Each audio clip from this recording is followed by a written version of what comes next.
el Día Mundial del EPOC, que se trata de una enfermedad respiratoria crónica que afecta a millones de personas en todo el mundo y que en muchos casos no se detecta hasta que ya está en una etapa bastante avanzada, en una fase avanzada. Desde Velázquez y Abogados, como hacemos con otras patologías, como hemos hecho ya en muchas ocasiones, vamos a destinar un tiempo a hablar sobre cuáles son los derechos de las personas que tienen esta patología, a qué tipo de prestaciones podrían acceder y también comentar algún caso que ha pasado por el despacho de personas que con esta patología han conseguido tener derecho a una prestación de incapacidad permanente. El EPOC, o enfermedad pulmonar obstructiva crónica, incluye patologías como la bronquitis crónica y el enfisema pulmonar. Se caracteriza por una obstrucción del flujo del aire que dificulta la respiración y que tiene síntomas como es la tos, la fatiga, la pérdida de la capacidad pulmonar. A nivel laboral produce unas limitaciones que hacen muy difícil que se puedan desarrollar ciertas profesiones concretas. Por ejemplo, las personas que tienen que realizar esfuerzos físicos considerables, que tienen unas exigencias como pueden ser levantar pesos de manera continuada, tener que hacer esfuerzos físicos importantes, incluso personas que, aun no teniendo una carga física tan elevada, tienen que desarrollar su actividad profesional en entornos que son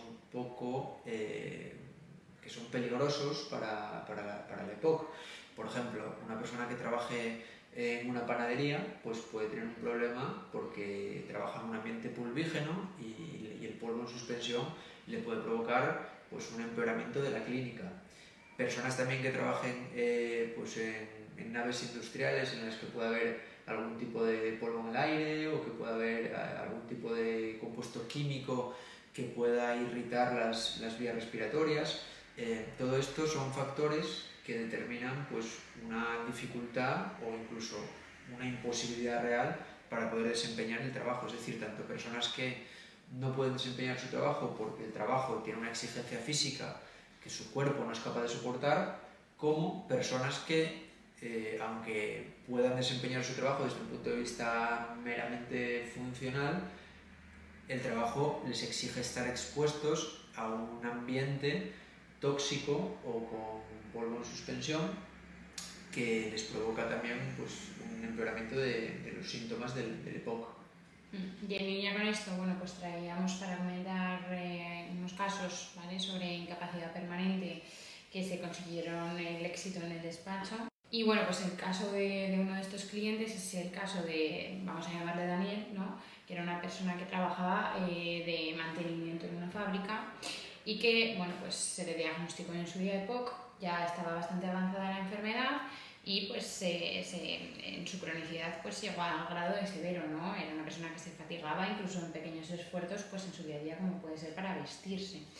Se encontraba muy limitado y se intentó una incapacidad permanente, pero se la denegó el Instituto Nacional de la Seguridad Social, con lo cual tuvimos que ir a juicio y en juicio sí conseguimos que se le reconociese la incapacidad permanente en su grado de absoluta para toda profesión u oficio, porque conseguimos acreditar que esa limitación que tenía a nivel respiratorio era una limitación crónica y que le afectaba incluso a pequeños esfuerzos.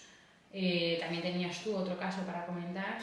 En este caso la trabajadora tenía EPOC en un grado moderado, no era un grado severo, pero su trabajo realmente la exponía a un riesgo muy elevado. Trabajaba en un hospital y el puesto que desempeñaba era un puesto en el que tenía un riesgo biológico de contraer ciertas enfermedades y eso resultaba muy perjudicial para su salud y también ponía en riesgo su integridad y podía realmente desarrollar a consecuencia de eso unas enfermedades con un pronóstico muy negativo. En este caso, claro, lo complicado era acreditar que por su tipo de trabajo estaría siempre expuesta a un riesgo biológico muy elevado. Se consiguió también acreditar en juicio y se consiguió una incapacidad permanente para esa profesión, para su profesión habitual.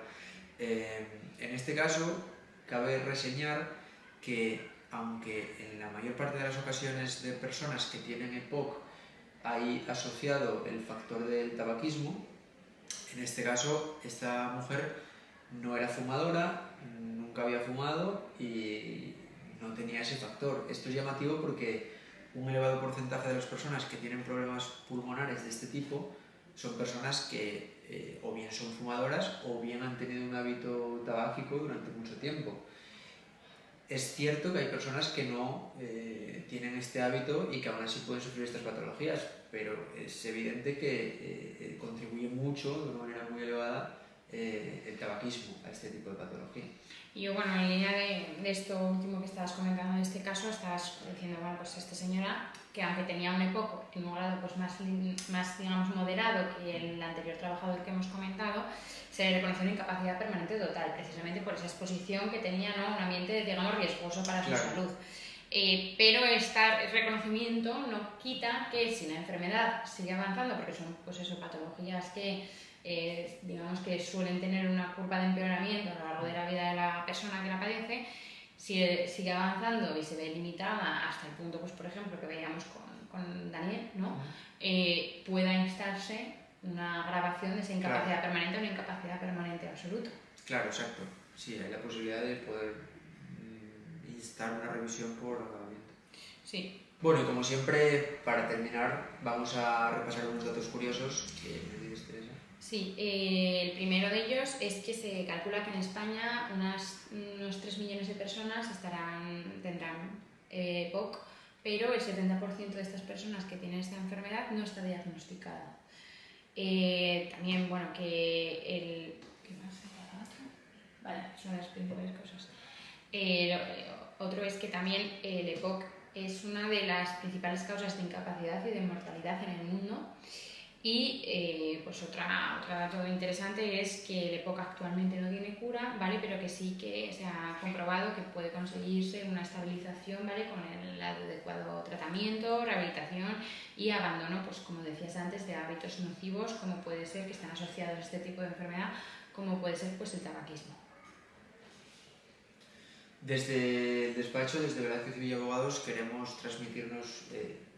Desde el despacho, desde Velázquez y Villa Abogados, queremos transmitir, como siempre, todo nuestro apoyo para las personas que padecen una patología de este tipo y pues animarles a poder reclamar sus derechos, porque muchas veces se encuentran con una negativa de la administración y, como siempre decimos, esa negativa de la administración no es un punto y final, es susceptible de recurso y se puede acudir a la vía judicial para que un juez reconozca el derecho a cobrar esa prestación de incapacidad permanente, como en la gran mayoría de las ocasiones sucede. Exacto.